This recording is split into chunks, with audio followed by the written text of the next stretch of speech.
not a personal matter as far as I'm concerned. But what do you think Yoweri Museveni wants through fighting? What is he after? I don't know. If I knew, I would be very happy, because I really don't know. Museveni was a member of the military commission. He was number 2 in the military commission. He and the rest of the members of the military commission organized elections.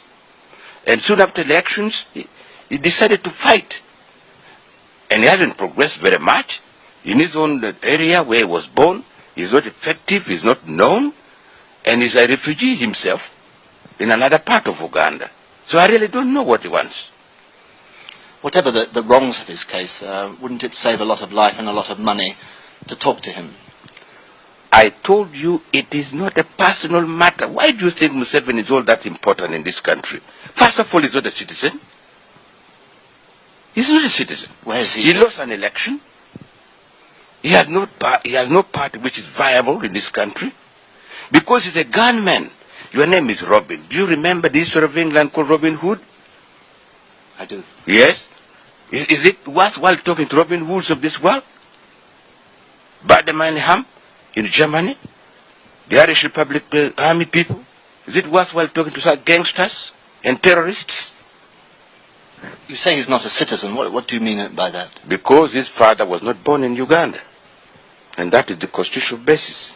So he cannot be a citizen. The strongest advocate for talks is not coming from opposition politicians. It's coming from the I have answered that question. I'm not going to answer anymore. I have said I do not accept any proposal about talks, and I'm going to make this an election issue. You wait for the votes. Do you think the forthcoming elections could in any way lead to a way out of this impasse? What impasse? There is no impasse. The mess of the country is very peaceful. Even Luero is very peaceful. We have administration in Luero. But do you think after the elections that the trouble might end some way? Please, I've told you I'm not answering anymore. If you came here to talk about the dissidents, Bob Museveni, let us stop this interview. If I could turn to the election. Why don't you talk about the whole western region, which is peaceful, much of Buganda, which is peaceful, the whole eastern region, the whole northern region? Why do you talk about a handful of gunmen? And you take my time, 30 minutes, 1 hour, to talk about a handful of gunmen? You came all the way from London for this purpose?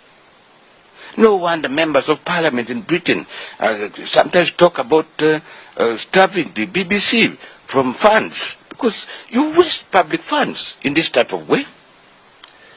If I could turn to the elections, how do you see the next elections going? It's going to be conducted in the normal way. Do you think you're going to win these elections? I think so. I can't see another party that can win this election. Our record is there. We have done some work that in 1980 people didn't know which direction Uganda would go. Everything was declining. Not today. So that with that kind of record, I can't see another party really giving us a terrible challenge. Will you stand on your economic record, will you? Every record, political, economic, and otherwise. If I could talk about the economy, which things have gone well and which things have gone badly? We started from almost position 0. Everything has started moving upwards. Obviously, they cannot all move at the same speed. Would you accept that in the industrial sector it has been slow progress? What could we have done in the industrial sector? We had no skilled manpower. We had machinery which had not been looked after for years. We had no raw materials. So industrial sector could not have progress at the same speed as the agricultural sector. What are your biggest economic priorities at the moment? Production. Production, we are asking the people of Uganda to produce anything that can be consumed in Uganda and anything that can be sold abroad. How pleasing has the agricultural sector been to you? You would have been very happy if you are a member of Uganda People's Congress or a member of this government. By two factors. One, we have food in Uganda.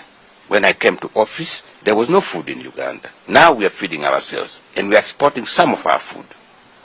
Two, our export earnings are increasing. Now, these are most pleasing developments. There have, I'm sure you're also aware, been criticisms of your human rights record in this country, particularly from the United States of America. Now, how upset have you been by the accusations? I have not been upset in the way you probably think I should have been.